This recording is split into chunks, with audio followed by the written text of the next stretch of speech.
Welcome back, horror fans, to Real Talk Horror Edition. I'm your host, Josh Bell, your guide through the eerie, the creepy, and the downright bizarre. This is the podcast where we dig into the depths of horror, those films that haunt us, thrill us, or, let's be honest, sometimes leave us wondering, what the hell did I just watch? Each episode, we break down the sinister stew of plot, characters, atmosphere, sound design, and the intangible spark that makes a horror movie either a chilling masterpiece or a memorable misfire. Today, we're cracking open The Gate, a 1987 gem that feels like a perfect entry-level horror flick, or dare I say it, a gateway horror movie. See what I did there? This film serves up supernatural scares, a squad of unsettling little creatures, and an unexpectedly touching coming-of-age story. It's the kind of movie that'll creep you out just enough to leave the lights on, but not so much that you're sleeping with a crucifix under your pillow. We're going to dive into the eerie stop-motion effects, the standout performances from its young cast, and the themes that make it a nostalgic and essential introduction to the horror genre. So whether you're a die-hard fan or just testing the waters, The Gate has a little something for everyone.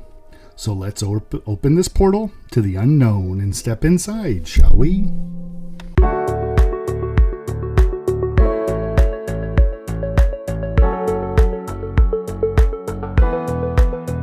All right, horror fans, let's dive into today's movie, The Gate.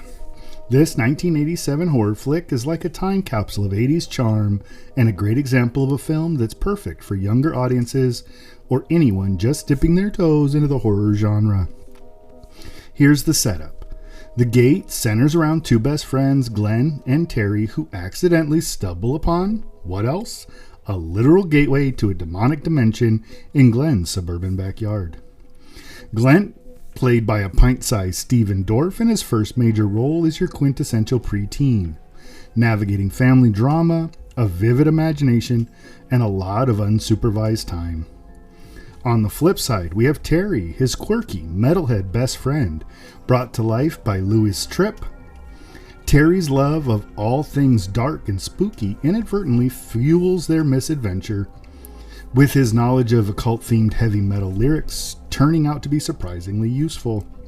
What follows is a mix of supernatural chaos and creature feature fun. From creepy, pint-sized monsters to eerie, atmospheric moments, The Gate does an excellent job of balancing scares with a sense of wonder and adventure. This is the kind of movie that keeps you peeking through your fingers but never crosses the line into nightmare territory. Perfect for budding young horror fans. Together, Glenn and Terry face not only the terrifying creatures clawing their way into the world, but also the weight of responsibility that comes with their accidental summoning. Can two kids armed with flashlights, backyard shovels, and some hastily translated Latin incantations close the gate before all hell literally breaks loose? Stick around and we'll dig into why this film remains one of my most beloved 80s horror classics.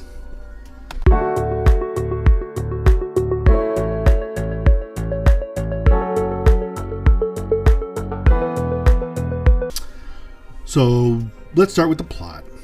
On paper, it's a straightforward story. Kids accidentally unleash demons, chaos ensues, and they must figure out how to fix their mistake before everything spirals completely out of control. But what makes The Gate shine is how it takes this simple premise and elevates it with a blend of tension, heart, and some pure 80s creativity. The pacing is spot on. Right from the start, the movie hooks you with the sense of unease, a mysterious hole in the backyard, strange phenomenon, and ominous warnings that something big and bad is coming. As Glenn and Terry try to piece together what's happening, the story builds suspense in a way that feels organic, each creepy encounter topping the last. One standout moment is when the boys discover the occult incantation that holds the keys to closing the gate. It's classic horror storytelling. Dusty old tomes, cryptic Latin incantations, and an overwhelming sense of, we're way out of our league here. And then there's the demonic creatures, those pint-sized terrors crawling out of the hole. Sure, by today's standards, they might look a little dated, a little hokey, but there's something unsettling about their jerky stop-motion movements.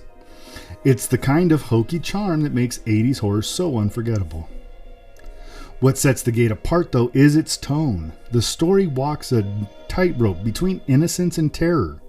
And director Tibor Takacs really crafts a world where suburban normalcy, a sunny backyard, sleepovers, and clueless babysitters kind of collide with unspeakable horrors. It's a mix of the mundane and the supernatural, capturing that sense of wonder and fear that when we're kids we feel when we stumble into something that we know we weren't meant to see. And let's be real, this movie is not trying to compete with the blood-soaked slashers or bone-chilling psychological horror. It's not about relentless terror or gore. Instead, The Gate taps into something a little more universal. The childhood fear that maybe the monsters under your bed are real, and maybe, just maybe, you aren't ready to face them. For seasoned horror fans, the story will feel a bit simplistic, but it's in that simplicity that makes this such a fantastic entry-level horror film. It's scary enough to get your heart racing a little bit, but light enough to remind you of what it was like to be a kid, curious, scared, and endlessly fascinated by the unknown. If you ask me, that's a magic that's not enough horror films capture these days. It's just missing.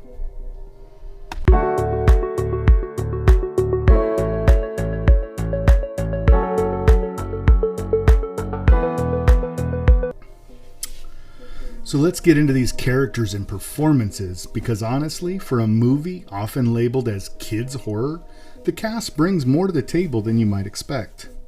First up is Stephen Dorff, who plays Glenn, the wide-eyed, well-meaning kid at the center of this nightmare. Even at such a young age, Dorff delivers a genuinely heartfelt performance. He captures the perfect mix of innocence and courage, reluctant to face the horrors coming out of the backyard, but willing to step up because someone has to. You believe in Glenn as an every kid hero, and Dorff has this natural charisma that really helps ground the supernatural chaos around him. And then there's Tripp as Terry. What a standout. He's this quirky metalhead best friend who's just a little too into the dark lore and occult rituals. Terry is the character you didn't know you needed in this story. He brings humor, heart, and a little touch of melancholy, especially in the moments where the film hints at his deeper struggle, like dealing with his mother's death. And can't forget that his love of heavy metal becomes a weapon against the fight against the demons. It's this surprising twist, and it's fun and unexpected. And then the dynamic between Glenn and Terry really anchors the film. Their friendship actually feels genuine, and their contrasting personalities, Glenn's cautious optimism and Terry's bold curiosity, add depth to what could have been a generic kid saves the day setup. And something that I liked is that Terry actually looks like the kid who would be the Glenn character. So Tripp has more of that nerdy, cautious kid look, and Stephen Dorff looks like he would be the more wild child. But they flip that on us, so it goes against what your expectations are. And the supporting cast, while not ever really the focus, still does their job well. Glenn's sister, Al, played by Krista Denton, brings a dose of teenage sarcasm and some reluctant sibling protectiveness to the mix. She's not quite as fleshed out as Glenn and Terry, but she does play a key role in the action and adds to this group's kind of Goonies charm. And then the character development, there's not a lot of it. Glenn and Terry don't go through any real dramatic transformations over the course of the film. They're curious, brave kids at the beginning, and they're still curious, brave kids at the end. But that works for this movie. This isn't a coming-of-age story in the traditional sense. It's more like a snapshot of childhood courage in the face of overwhelming fear. If you think about it, the lack of deep character arcs actually fits the film's vibe. It's less about personal growth and more about the sheer thrill of surviving a bizarre, otherworldly ordeal. And really, for me, that's what makes The Gate so much fun. It's a wild ride through the eyes of kids who are just trying to make it out alive, and the actors are making you root for them every step of the way.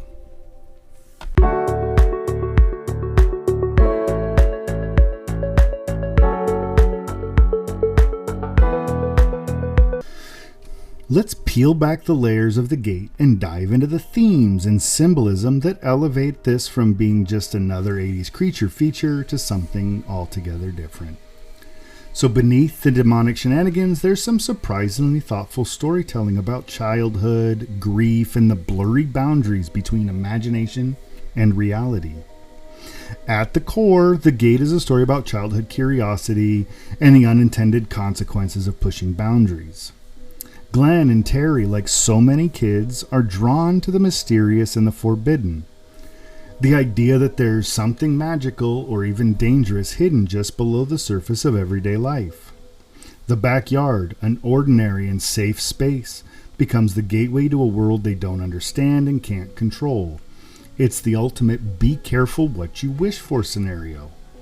And it reminds us that curiosity, while natural and often wonderful, can sometimes lead to trouble if you're not prepared for what you uncover. Then there's this theme of friendship. Glenn and Terry's bond is the heart of this movie. Their shared curiosity, teamwork, and loyalty to each other are what carry them through this nightmare. It's refreshing to see a friendship portrayed so authentically. They bicker, they freak out, but ultimately they've got each other's backs when it counts. This theme reinforces the idea that even in the face of overwhelming fear, the support of someone who believes in you can make all the difference in the world. And let's talk about some of the more underrated but impactful themes here. Grief. Terry's storyline in particular gives The Gate an emotional anchor. He's a kid processing the loss of his mother, and his fascination with heavy metal, occult lore, and horror feels like more than just a quirky personality trait. This is Terry's way of coping. He immerses himself in these dark fantasy. He is able to then find a way to deal or to feel in control of the chaos in his life. Doing this, he inadvertently opens up something far worse than he ever imagined. It's subtle, but this layer of emotional complexity makes Terry's character, and by extension the whole film, much more memorable. And then there's that line between fantasy and reality that The Gate captures the specific magical stage of childhood where impossible still feels possible. At first, Glenn and Terry approach the strange happenings in their backyard with wide-eyed excitement, as though it's an extension of their play and imagination. But when things start to begin that out-of-control spiral, they are forced to confront the terrifying reality that sometimes the monsters are real. It's this poignant metaphor for growing up, learning that the world isn't always a safe or predictable place like you thought, but finding the courage to face it anyway. And finally, there's the way the film handles the idea of power, both the temptation and the responsibility of it. The kids literally hold the key to opening and closing this demonic portal, and their journey is about learning to take responsibility for their actions. It's a subtle but effective way of exploring that classic rite of passage where kids begin to realize their choices have consequences. So while The Gate might seem like a straightforward monster movie on the surface, its themes really do dig deeper, blending fun and fright and with this surprisingly reflective look at childhood, grief, and the thrill and terror of growing up.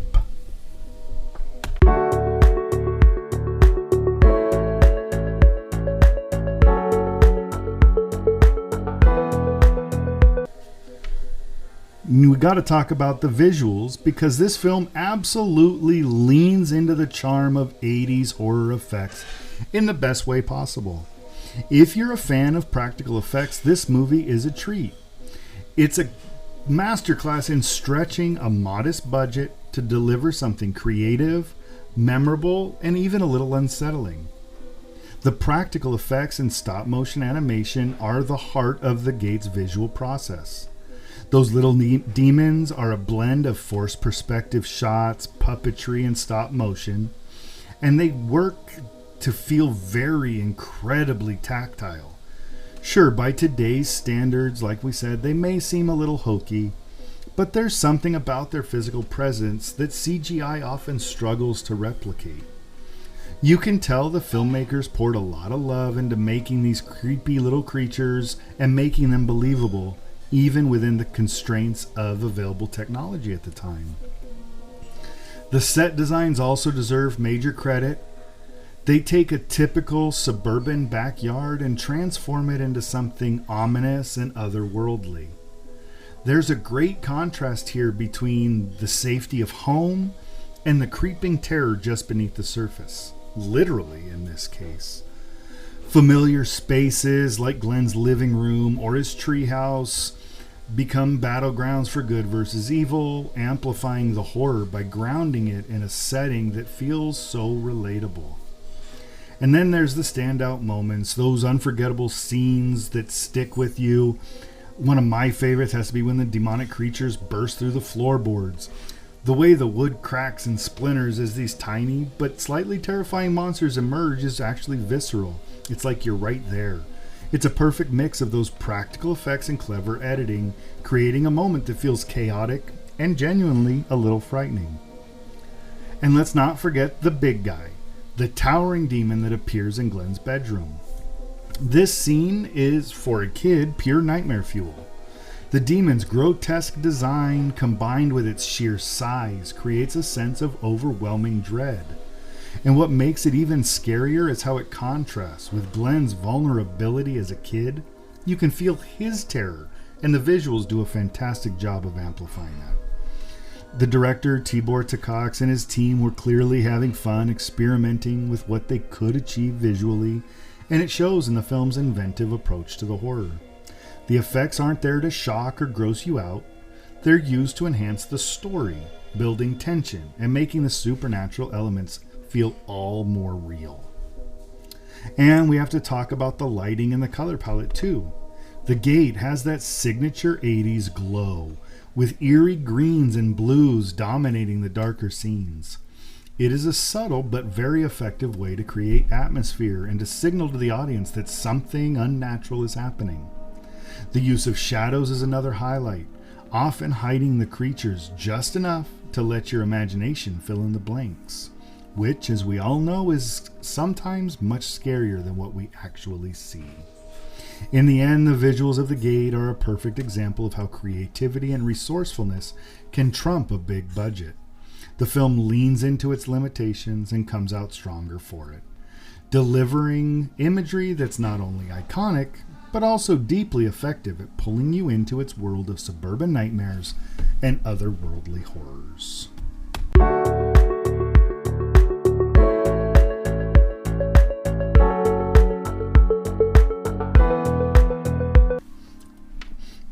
Now let's appreciate the sound and the music in The Gate. This is a movie where the audio does a lot of the heavy lifting to create the atmosphere and tension and even some of the scares. The sound design is really fantastic. It's not just there to fill space. It's an essential part of the storytelling. From the eerie whispers emanating from the backyard to the unsettling growls and otherworldly hums that signal something ancient and evil stirring just below, the soundscape feels alive here.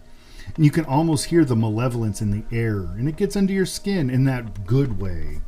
It's the kind of subtle audio work that makes you perk up and think, wait, what was that? But what really stands out here is how the sound effects are tailored to the supernatural elements of the story. Example of the way the demonic forces are portrayed orally feels intangible yet oppressive, as though you're hearing something from a different dimension breaking into our world. The scratching, the faint murmurs, the weird ambient noises, they're unsettling because they hint at something that we just don't understand. And then there's the music. Michael Honig's score is a chef's kiss.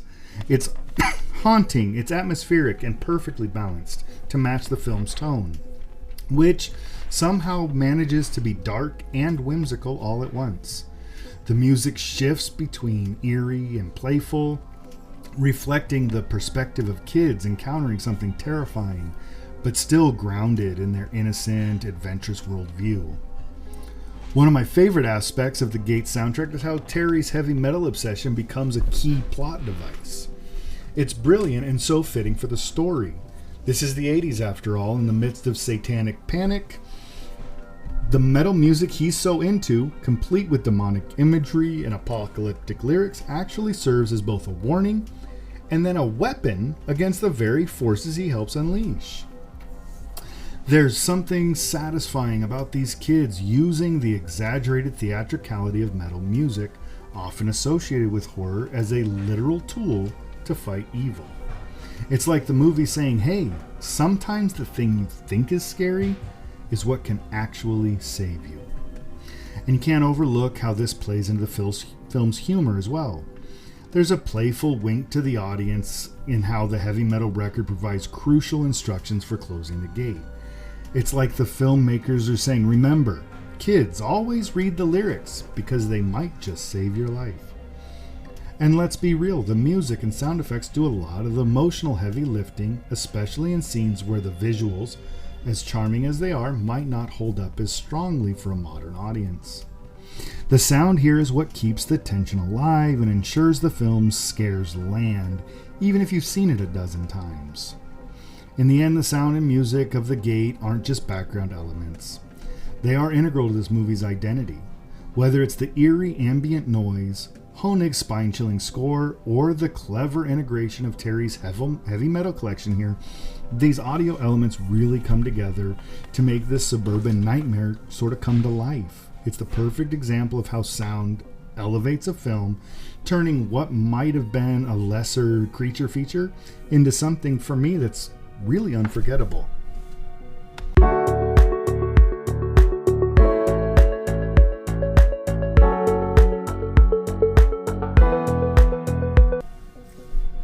Now let's talk about the pacing and editing in The Gate, because this is where the movie really kind of shines as a tight, no-nonsense horror adventure. Clocking in at just about 85 minutes, it's a lean, mean runtime that ensures this story never outstays its welcome. From the very beginning, The Gate wastes no time setting the tone. We are introduced to Glenn, Terry, and the ominous backyard excavation quickly, with just enough buildup to make the first supernatural occurrences land effectively. The pacing is steady, ramping up the tension with each eerie discovery as the boys uncover the true scope of what they've unleashed. One of the smartest choices here is how the movie balances suspense and action. Tibor Tokacs and the editor Rit Wallace clearly understood the importance of rhythm in a horror film. The quieter moments, like Glenn and Terry piecing together clues about the gate's origins or exploring the creepy demonic rituals, are perfectly placed to give us a breather before plunging back into the chaos. And when the chaos hits, it hits. The film doesn't pull those punches once the supernatural activity ramps up. The editing is sharp, keeping the action tight and focused, even during some of the campier sequences, like the little demons scurrying around or the massive creature emerging from the floor. The cuts are quick, they're purposeful, and they ensure the momentum never really falters. What I love is how the editing mirrors the growing sense of urgency the kids feel. As the story progresses, the pace quickens, pulling us towards the climactic final confrontation, and by the time we reach the showdown, the film has built a steady sense of dread, and it never lingers too long in any one moment. It's like a roller coaster. You get just enough suspense on the climb before plunging into the action-packed thrills. Another thing that deserves a shout out is how the editing handles the film's campier elements. And let's be honest, this is a movie with tiny stop-motion demons and a somewhat over-the-top premise. But instead of leaning too hard into that silliness, the editing strikes a balance, keeping things playful without sacrificing tension. It's a tricky act, but I think it works beautifully, especially for a film that really toes the line between horror and adventure. And then there's the finale. That final confrontation is a wild ride. The editing here is at its peak, cutting between Glenn's desperate attempts to close the gate, Terry's moments of bravery, and the escalating supernatural chaos. It's frenetic, but never confusing, which is key in a movie that's juggling a lot of moving parts, both literal and figurative. Ultimately, The Gate's pacing and editing are a big part of why it's such an effective gateway horror film. It moves briskly, keeping younger audiences or less experienced horror viewers engage while still delivering enough thrills to satisfy us seasoned fans. There's no unnecessary fluff, no dragging subplots. It's just pure, concentrated suburban nightmare fuel from start to finish. If you're the kind of horror fan who appreciates a movie that knows exactly what it is and doesn't try to be anything more, you'll love how The Gate gets in, tells its story, and gets out, leaving just enough lingering dread to make you think twice about digging up your backyard.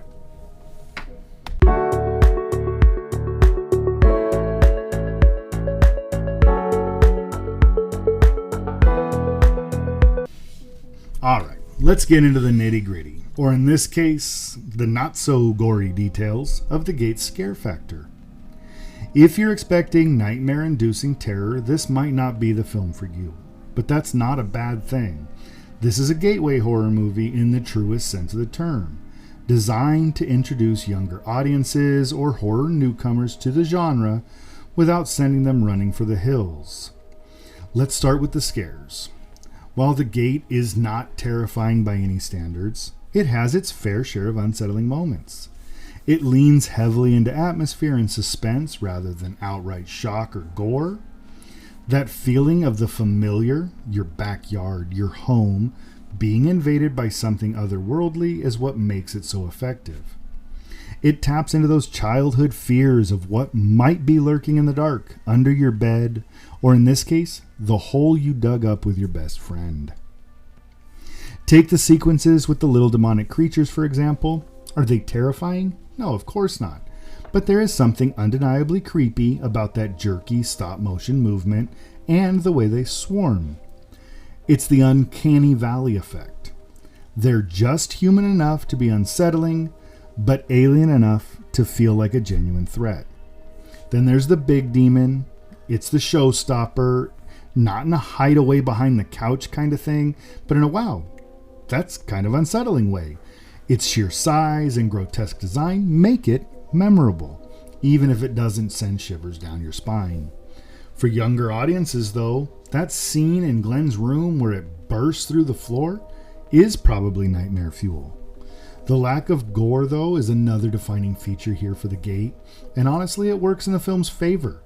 This isn't a splatterfest meant to shock or disgust you. Instead, it focuses on creating a sense of creeping dread. The scares are grounded in what you don't see, in the anticipation of what is coming next.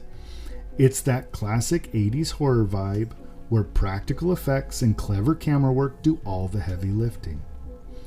And let's talk about those practical effects. Sure, we've said it, they feel dated by today's CGI heavy standards. But that's where the charm is. There's a tactile, handcrafted quality to the effects that make them feel more real, even if not as polished. Watching The Gate, you can't help but admire the creativity, the ingenuity that went into bringing these creatures and the supernatural phenomena to life. For a younger audience, or adults like myself revisiting it through that lens of nostalgia, the scares in The Gate are just right. They're creepy enough to get under your skin without pushing things too far. It's the kind of movie here that is perfect for a late night watch when you want some chills without feeling too heavy or needing to sleep with the lights on. So, does it hold up in terms of scare factor?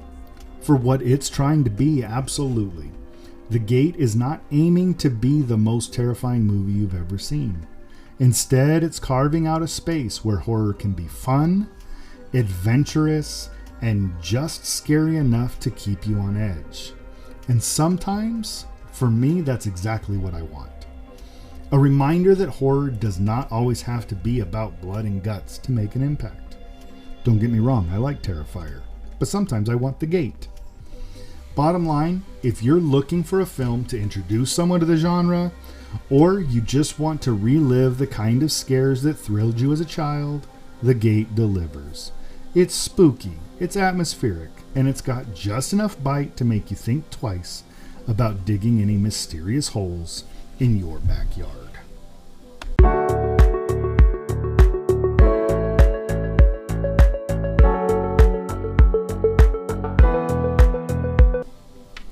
So what's the final verdict on The Gate?